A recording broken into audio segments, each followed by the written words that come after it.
കേരളത്തിലെ കോൺഗ്രസിലെ പുനഃസംഘടനാ മുട്ടിയായി തന്നെ ഇരിക്കുന്നുണ്ട്. ആ മുട്ടി ആര് വിചാരിച്ചാലും പെട്ടെന്ന് കീറാൻ പറ്റുമെന്ന് തോന്നില്ല. കാരണം KPCC സെക്രട്ടറി പട്ടികയ്ക്കായി ഇപ്പോൾ വലിയ സമ്മർദ്ദം ചെലുത്തുകയാണ്. ഹൈക്കമാൻഡിൽ സമ്മർദ്ദം ചെലുത്തുകയാണ് സംസ്ഥാന നേതൃത്വം. KPCC ജംബോ പട്ടിക വീണ്ടും വിപുലീകരിക്കാനാണ് ആവശ്യം. വൈസ് പ്രസിഡന്റുമാരുടെ എണ്ണം വീണ്ടും കൂട്ടിയേക്കും. കെ മുരളീധരന്റെ നോമിനിയെ ജനറൽ സെക്രട്ടറിയാക്കും എന്നുള്ള വിവരങ്ങൾ കൂടിയാണ് വരുന്നത്. യെസ്, ഡി ധനസുമോ തുടരുന്നുണ്ട് ഡൽഹിയിൽ നിന്ന്. ധനസുമോദ്, അപ്പോൾ KPCC പുനഃസംഘടനാ പട്ടിക വന്നതിന് പിന്നാലെ തന്നെ കാര്യമായ പൊട്ടലും ചീറ്റലും നമ്മൾ കണ്ടതാണ്.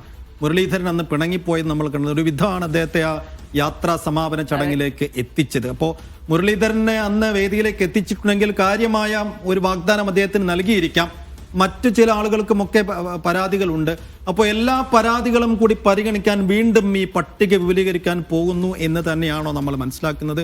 അങ്ങനെയാണെങ്കിൽ ആ വിപുലീകരിച്ച പട്ടിക എപ്പോൾ പുറത്തു വരും? അപ്പോൾ KPCC സെക്രട്ടറി പട്ടികയും ഒരുമിച്ചായിരിക്കുമോ വരിക?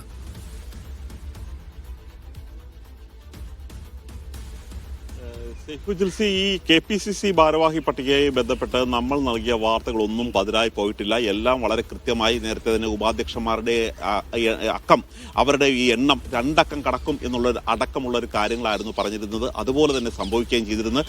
ഇപ്പോൾ നമുക്ക് കിട്ടുന്ന പുതിയ വിവരമാണ് ഈ ജംബോ പട്ടിക വീണ്ടും വിപുലീകരിക്കാനുള്ള ഒരു തയ്യാറെടുപ്പാണ്. കാര്യം അബ്ദുറഹ്മാൻ തുടങ്ങിയ നേതാക്കന്മാർക്ക് KP ധനപാലൻ ഇവർക്കെല്ലാം DCC അധ്യക്ഷന്മാരായിരുന്നു. അവർക്കൊന്നും ഈ പട്ടികയിൽ അവർക്ക് ഇടം നേടാൻ കഴിഞ്ഞിട്ടില്ല. അവർ പ്രതിനിധീകരിക്കുന്ന വിഭാഗങ്ങളുടെ വളരെ ശക്തമായ പിന്തുണയുണ്ട് എന്ന് ചൂണ്ടിക്കാട്ടി ഈ പട്ടികയിൽ ഇടം നേടാനുള്ള ഒരു ശ്രമത്തിൽ തന്നെയാണ് അവരെ പിന്തുണക്കുന്നവർ. അതുകൊണ്ട് അവരെ ഉൾപ്പെടുത്തണം, അത് വൈസ് പ്രസിഡന്റായി തന്നെ ഉൾപ്പെടുത്തണം എന്നുള്ളൊരു ആവശ്യമാണ് പറഞ്ഞിരിക്കുന്നത്. ഈ 13 പേരാണ് വൈസ് പ്രസിഡന്റ്മാരുള്ളത്. 13 പേരെ പ്രഖ്യാപിക്കാമെങ്കിൽ എന്തുകൊണ്ട് ഒരു 15 ആയിക്കൂടാ എന്നുള്ളൊരു ചോദ്യം തന്നെയാണ്, കൃത്യമായ ലോജിക്കോടുള്ള ഒരു ചോദ്യം തന്നെയാണ് ചോദിക്കുന്നത്. കാര്യം ഇത്ര പേർ വേണം എന്നുള്ള കാര്യം നിജപ്പെടുത്താൻ ഇതുവരെ കഴിഞ്ഞിട്ടില്ല. അങ്ങനെയാണെങ്കിൽ ഈ 2 പേരെ കൂടി വെച്ചുകൂടെ എന്നുള്ളൊരു ചോദ്യമാണ് ഉന്നയിക്കുന്നത്. ഇതുകൂടാതെ മരിയാപുരം ശ്രീകുമാർ ഉൾപ്പെടെയുള്ള കെ മുരളീധരന്റെ നോമിനികളെ കൂടി ഉൾപ്പെടുത്താൻ ഏകദേശം തീരുമാനിച്ചിട്ടുണ്ട്. അങ്ങനെയാണെങ്കിൽ ജനറൽ സെക്രട്ടറിമാരുടെ എണ്ണം ഇപ്പോൾ നിലവിൽ 59 അത് വീണ്ടും വർദ്ധിക്കാനുള്ള ഒരു സാധ്യതയാണ് കാണുന്നത്.